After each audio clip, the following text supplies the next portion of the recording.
You're watching the Juice Consumer Direct podcast. I'm Carson Poppinger here, joined today with me. We've got Justin Jump from our training direct and recruiting team, and Jacob Thorpe, our Senior Vice President of Partnerships. And what we want to talk about today in this episode is the relationship between a client and a vendor and partnerships that you have, and some of the challenges and ways that we work with our clients to ensure a good seamless relationship so that we can drive things towards success. So kicking things off, Jacob, this is something that's right up your alley. This is my world. This is your world. Yeah, no, I think we've been talking obviously a little bit about this in preparation, and I think that like account management and client services is something that like as a service provider you've really got to have nailed down. A lot of people think that client services is kind of like customer service for your partners. It's answering emails, it's pulling numbers when necessary. But the truth is, the objective for client services is to grow accounts, to retain accounts, and to make sure that you're proactively solving problems rather than just reacting to things. And I think that when leveraged correctly, client services can become a competitive advantage for your organization. But in order to do that, you've got to have a pretty clear vision and pretty clear expectations with your team. This is something that I know is obviously, Carson, you are an expert in this too. What are the things that you've seen? What are some of the principles that you try to live by or adhere to when you're thinking about how we manage our partner relationships? Yeah, I think we've talked about that a lot, the difference between customer service and real account management. And it's easy to, I think clients and would expect, a point of contact and someone to handle communication, reporting, things like that. But what we need is a higher level of ownership over the account and relationship, and looking at it from a what's the strategic success. How do we define success with the account, and what are the objectives of the client? What are they wanting to do, and what are their targets, their KPIs, and then what do we need to do and adjust to deliver that? And then sometimes it's a matter of there's so much that goes into it. There's client expectations. They're like, what are the expectations exactly? And are those expectations aligned with what we can deliver? And sometimes when you see like maybe requests or things that come from the client, maybe there's things that they're asking for, maybe it's out of the scope of what we can deliver. So how do we steer things back to like, this is what we can do to help you accomplish your goal? And so they're happy. That's really a huge piece of it. And, but yeah, I think does that answer the question? Yeah, no, I think that's good. I think that's like a good summary of some of the things we want to dive into today. One of the things that comes to mind for me is proactive problem solving versus reactive problem solving. Had a situation just in the last few weeks, month, where there was a campaign that really for us was underwater. And when I was looking at the metrics leading up to it getting to this point, I could see a pretty clear decline. And once something's in a decline, it's a little bit like a snowball. It picks up more and more snow, Negative and it momentum. usually gets worse and worse and worse and worse until we're losing money, or the partner's not happy, or like our relationship is starting to get a little bit fractured with the partner. And when it gets to that point, it's a little bit, it's pretty difficult to grab that snowball and now push it back up the hill.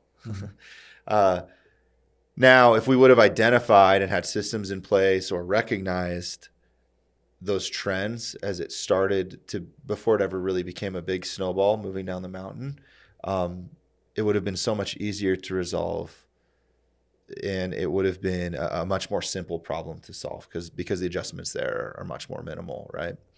So I think that one thing you should always be doing is understanding what is the client roadmap, what are the clear objectives, and what are the levers that you pull to hit those objectives, and then having triggers or having alarms, reports for each of those important levers so that you can recognize something before it becomes a trend. So you notice a blip and then you can act on it. Mm-hmm. And I think you're talking about a mindset too. You got to shift all the way back to the beginning. Whenever you sign the agreement with the partner, at that point, that's when the work actually begins, right? It's not getting the signing to actually happen. It's after you've done that. Now, how does this relationship get even stronger?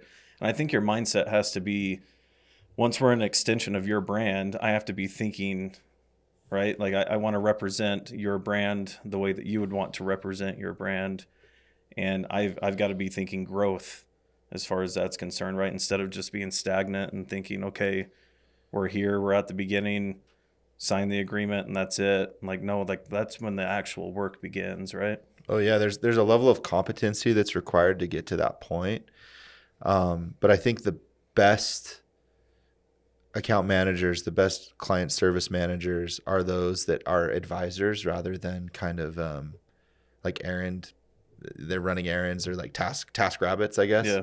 Like they're looking at the key metrics and looking at the key strategies, and they're looking at the client objectives and the client metrics, and they're saying, hey, here's an opportunity where it could be a little bit better, or here's something that I can change on my side proactively to make the experience better. And then once you've done those things, proactively communicating it and saying, hey, we've got a win here. Hey, we've just noticed this, just so you know this has happened. Clients want to feel like they're your only client. Mm-hmm. They're the most important thing that you're doing that day. And by showing that you're proactively solving problems, that you've identified a rep that wasn't doing what they were supposed to be doing, or a scripting issue, or a data issue before they've even noticed it, their trust in you grows exponentially. And then you've got more influence to advise and more credibility and authority as you're looking to make these recommendations and grow your partnerships. Yeah, absolutely. And I think about us as, we're providing services to our clients. At the same time, we have vendors that we work with where, I've had frustrations there, where software's not performing the way it's supposed to, or there's issues with delivery or whatever it might be. And I've noticed how they handle issues that we've had sometimes has like frustrated me. Oh, yeah. and really called out to me like this. I never want this to be the way we handle things with a client. It's like when there's a problem, it's like instead of like being transparent and problem solving and resolving the issue and taking ownership of it, you see the flip side where it's like diffuse and obfuscate and create like confusion and then try to like maybe even pass blame to a third party or something like that. Like that is just like not how we want to handle our client relationships, because you put yourself in that seat. Like you've got a problem, you want to get it solved, you want to see things moving in a good positive direction. You don't want to have some kind of blame game or something like that. So we experience those things too, and that helps make us maybe better at delivering and making sure that we're delivering that for our clients and not trying to not accept responsibility or something like that. So. Yeah. Well, when you mentioned extreme ownership, like making sure that if I own this project, like I am responsible for it and I've got to do everything I can to make it successful. I remember there was a time when like I was our only account manager. You probably remember this. And I was really struggling because outside of hours, I was like maybe burning the candle at both ends. Do you remember that? Mm-hmm. Yep. And I was like, I don't know how to balance this. Like I want the client to feel like I'm so on it, but I've got clients calling and texting me at 7, 8, 9. I'm trying to put my kids down. They're needing reports. They're doing all of these things.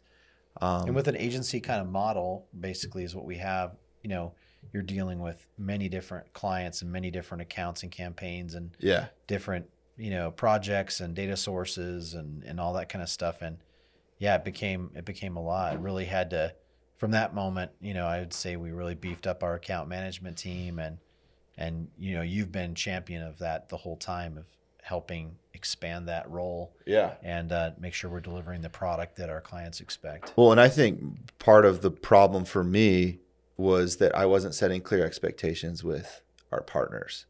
So I think you've got to have extreme ownership while also ensuring that like you are tactful with the way that you push back, and that you are tactful with the way that you communicate, and when you communicate, and the way that you're communicating, because those things all communicate something, whether said or unsaid.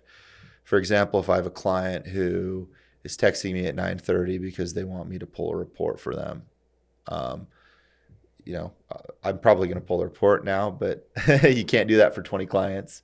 So depending on the level of escalation, it's really easy to say, hey, yeah, I'll get that pulled for you first thing tomorrow morning. This is what I'm seeing for today.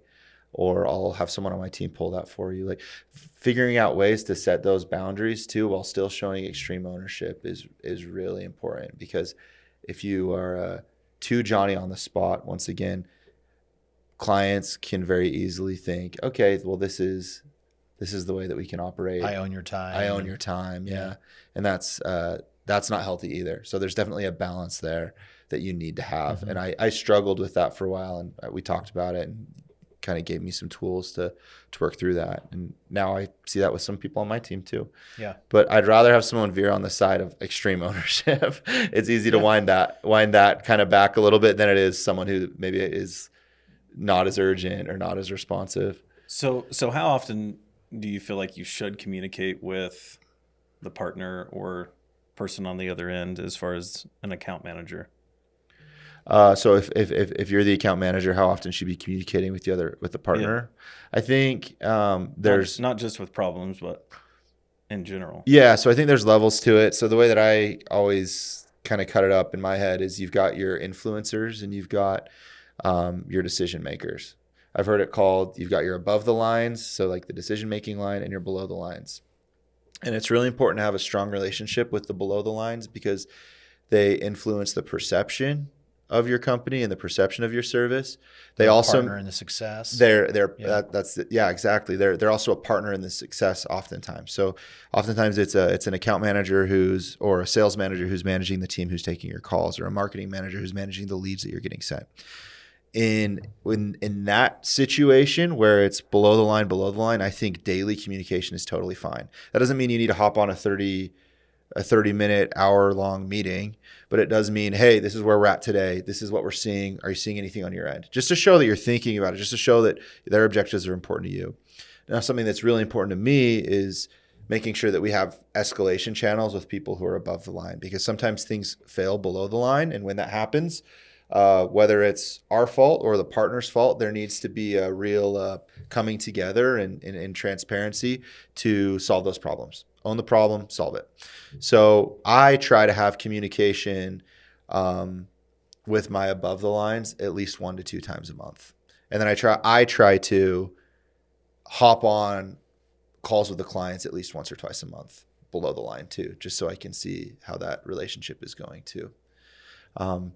But once again, I think more communication is better than a lack of communication. So always veer on the side of over communicating, because that over communicating communicates something that it's important to you. And I think that ties into being proactive. But so as an account manager, we're talking a lot about being proactive versus reactive.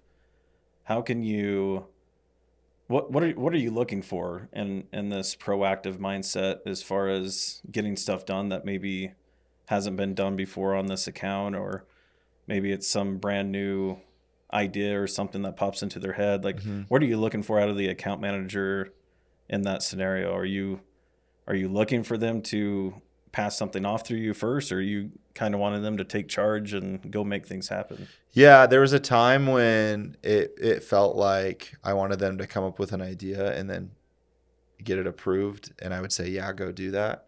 Now where we're the scale that we're at, that can't really be the case anymore unless there's a real escalation.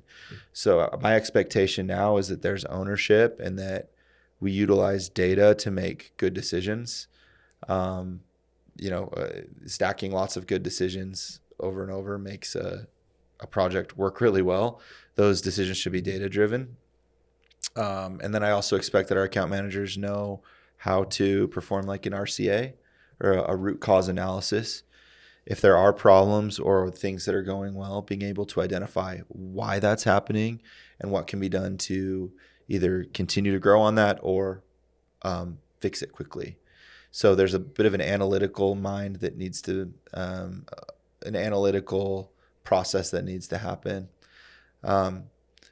It's easier said than done. I think seeing the forest from the trees sometimes when you're in it day after day can get really difficult, which is why it's important that you have systems in place to help flag things when they're not going right. That's something that, you know, when I was managing all of our accounts, I built into every single tracker, every single report that I ran, I built conditional formatting in, which was super simple, but all it gave me was a red green for every important metric for each of our clients. And every day I was checking every report to see what was red and what was green and what lever I could pull on each of those accounts. And I think that that's fairly easy to do. And yeah, we're table incorporating stakes. that too, like in our internal reporting and our client facing reporting that we're Yeah. building. You know, we really want those those signals that we can quickly realize, like, hey, there's an issue here, we need to make a change. This isn't working or backing out, or it's not performing for the client, the expectations that they have. And so the signal, the red yellow green is something that we've got in our daily report where we meet as a team every morning and sort of recap the previous day.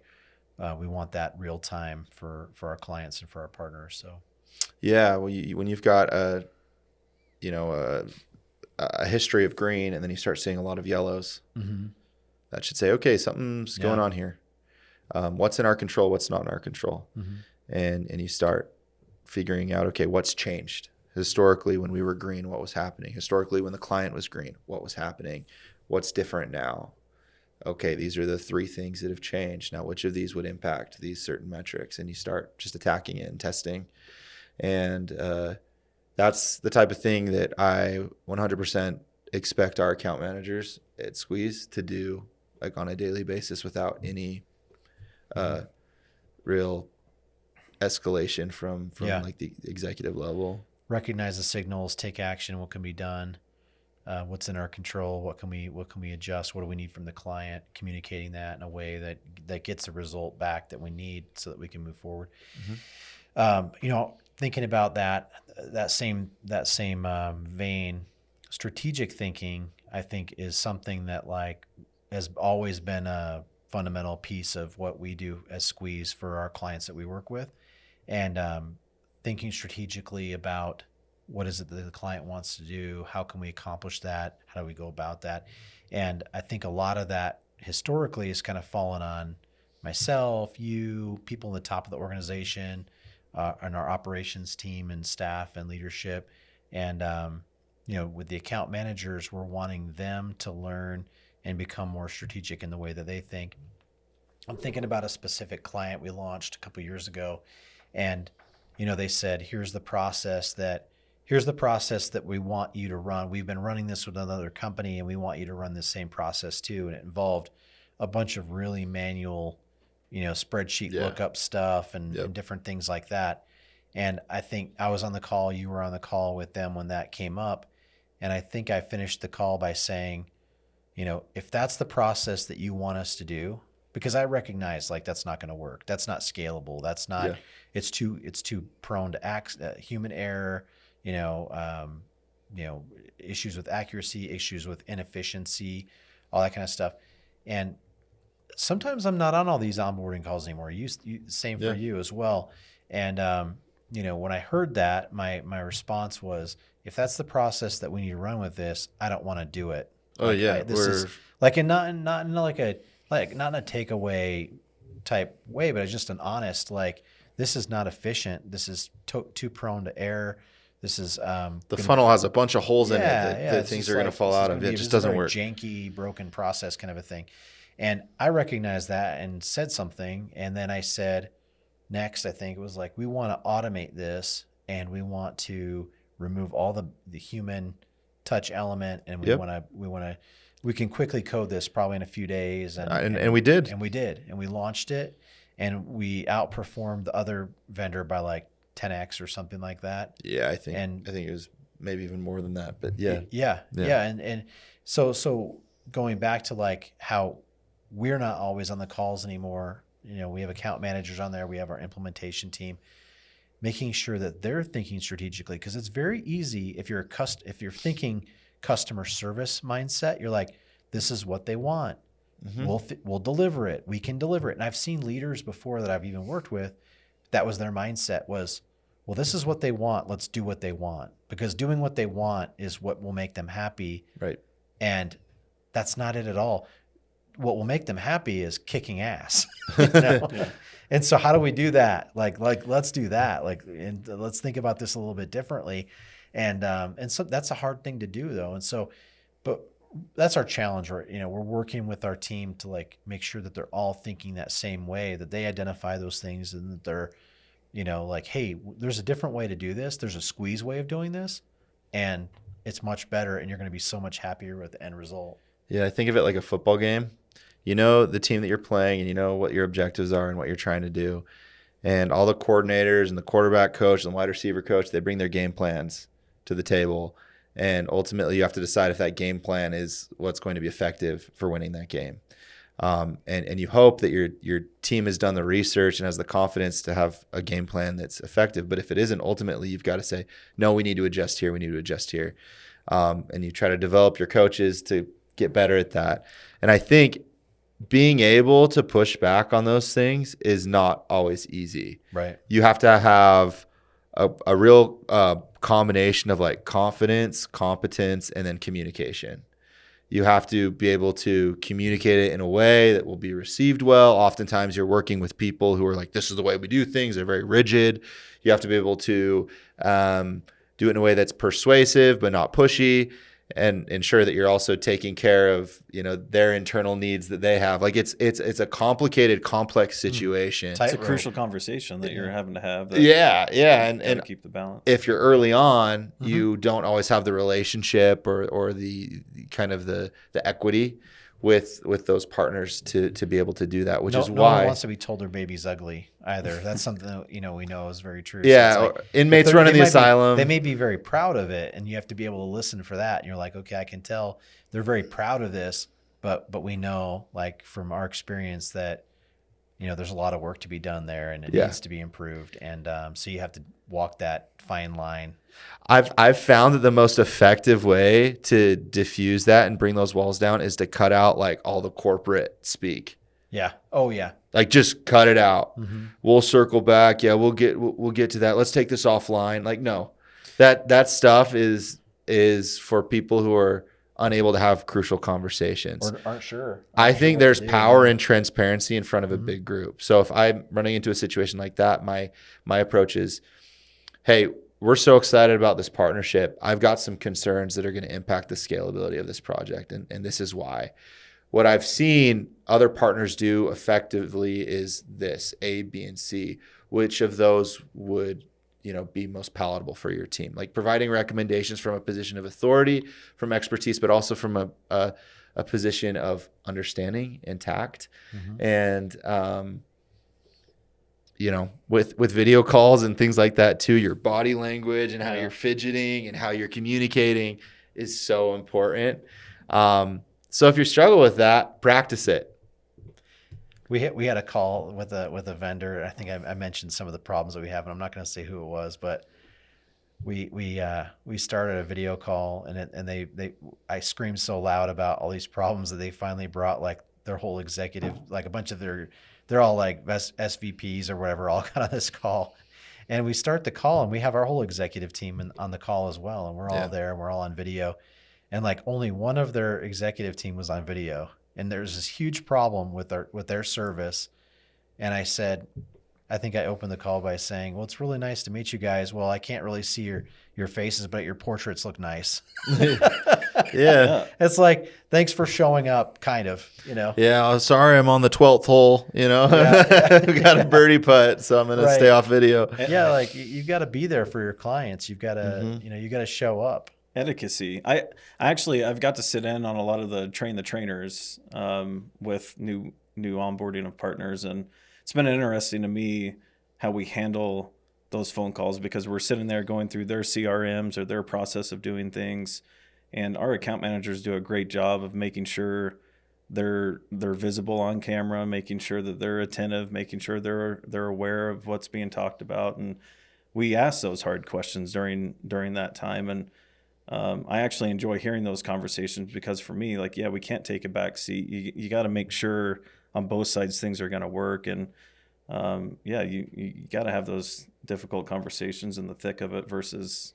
And I've seen them take it offline too. We've had conversations where it sounded like we didn't want to do it in front of the group, so we took it outside. Or that there was phone call. escalation needed. Yeah. Which happens. But that's a snowball that can turn into an avalanche if you don't address it early on. Yeah, and they do a great job. I mean, I'll call out one particular. Mitch does a great job of keeping things very balanced and taking his approach as, not making the partner frustrated with our responses or.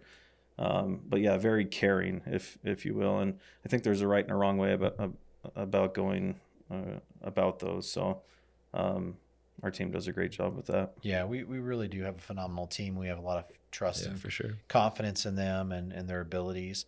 And we're not perfect. And there's always things that we can do to improve. And that's what we're like, really. It's like where we're at. It's like where we were before, where we're at today, and where we want to get to. Like that's with everything we do. You Yep. know, we're always constantly trying to improve what we're doing and self-evaluating and looking at gaps and where we can improve processes and deliver better results. That's really what it comes down to. So Yeah, I agree. I think balancing,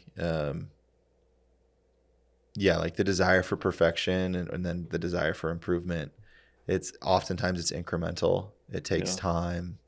Sometimes it takes time for these things to really improve, or for the resources or the systems to catch up to the people, or vice versa, right? Enabling them with tools to help them be successful. But yeah, our team does a really good job. Thinking along those lines, call out for Alex Madsen too. It's really fun to see, when we go and visit a client with her, the relationship that they have together, and like that, how much they appreciate, her and communication and everything like that.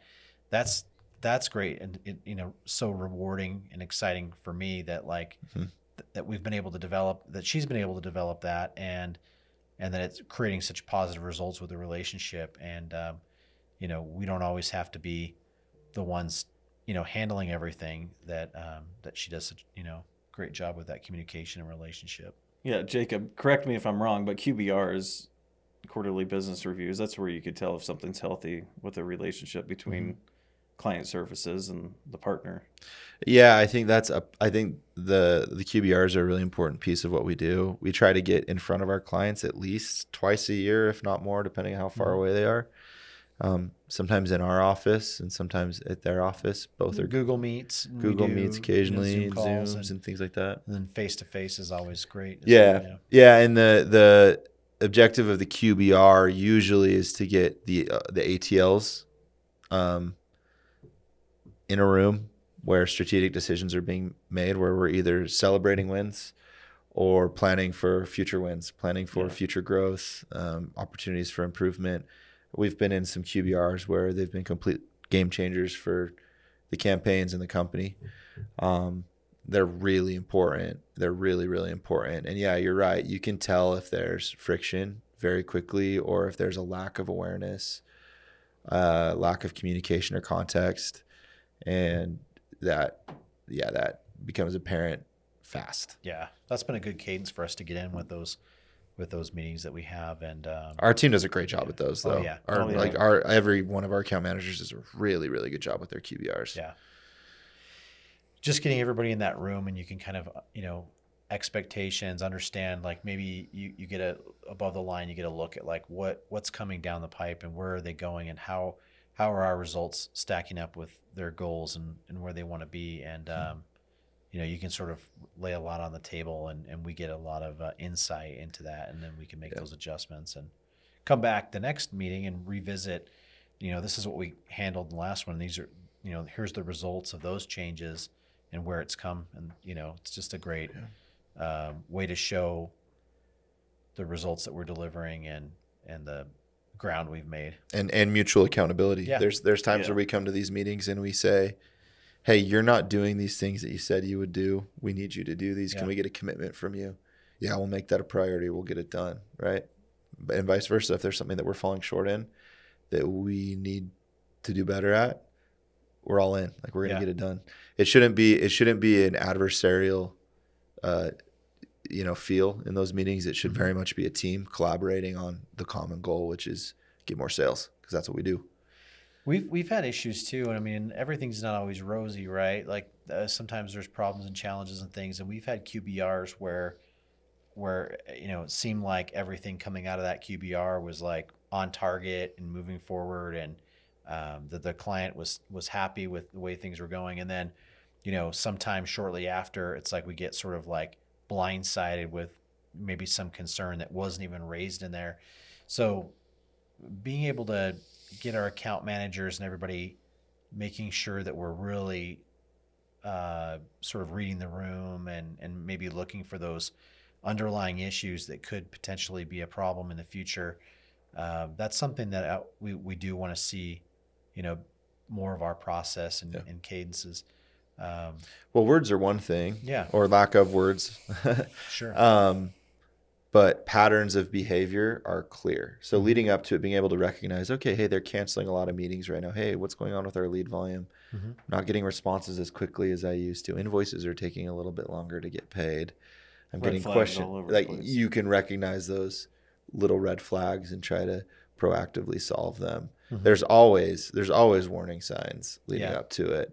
And those warning signs shouldn't be taboo. Right. Those warning signs should be things that, in theory, if you're able to work together as a team, you're talking about on a regular basis. Yeah. What's the overall health of the business too? Yep. Like that's a probably, completely aside from what we're working on and helping with and the results we're delivering on that particular project, what's the overall health of the business? What other things are going on there? And A SWOT analysis. yeah.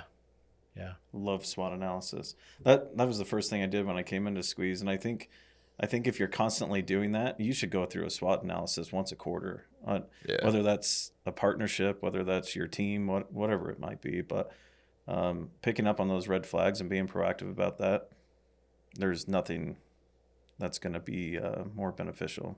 Yeah, it's a good thought exercise for sure. Yeah.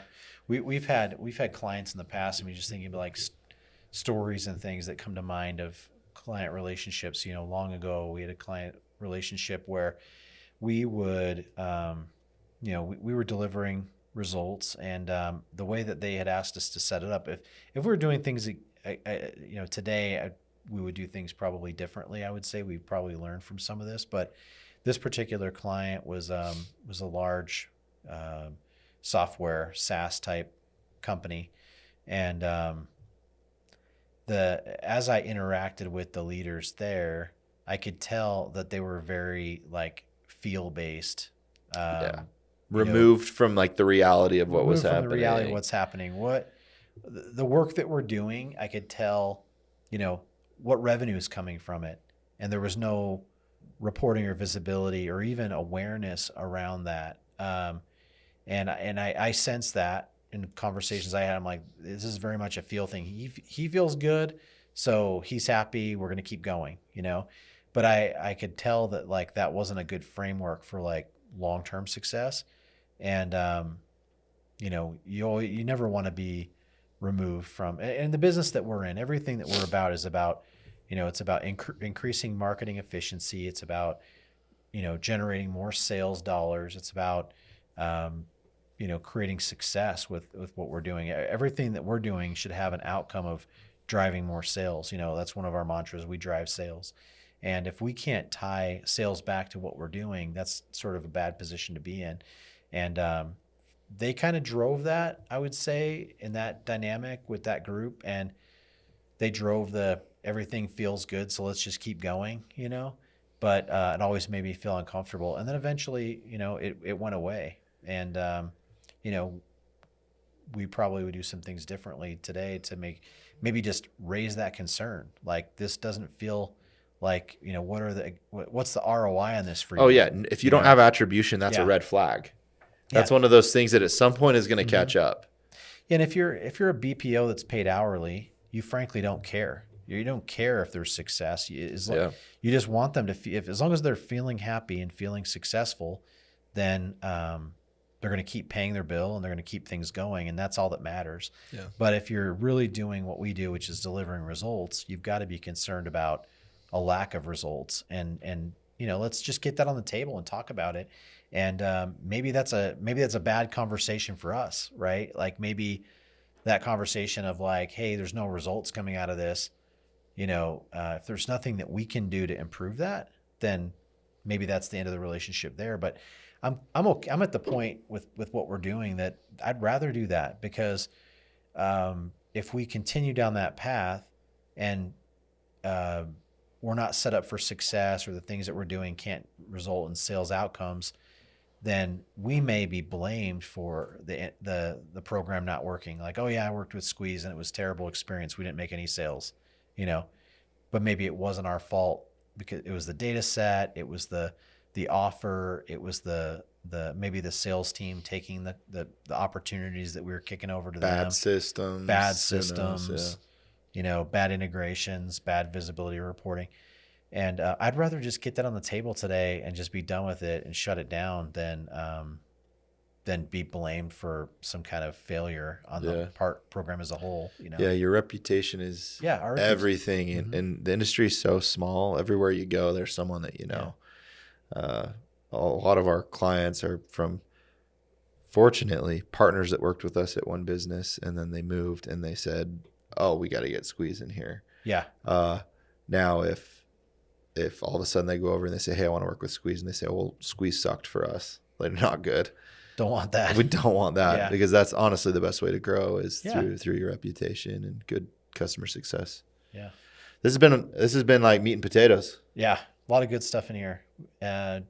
Love our clients. We have so many great clients, and I think for me, just like on a personal level, gratitude and having gratitude is like just a part of my mindset, and I always think about and express gratitude for our clients that we work with, and privately, personally, and I'm just thankful for the great partners we work with, and we've had so many that have been over, we've had clients now that have been going for a decade, 10 years with one account, and we have a bunch of others that are 5, 6, 7 years, and just thankful for those partners that we work with, and those relationships, those lifelong friendships that we've built, and we can't do what we do without great partners to work with, and so thank you to all of our great partners. Yeah, I was going to say, not just great partners that we work with, but great partners to work with. Yeah, we have some really, really great team mindset on a lot of brilliant people too. Yeah, just brilliant marketers and sales executives. Yeah, so good people too. Yeah. Well, thanks so much. You've been watching the Juice Consumer Direct podcast. Make sure you follow us, like, subscribe. Send us your questions, comments, things you want to address, and we'll get to those. Thanks for watching.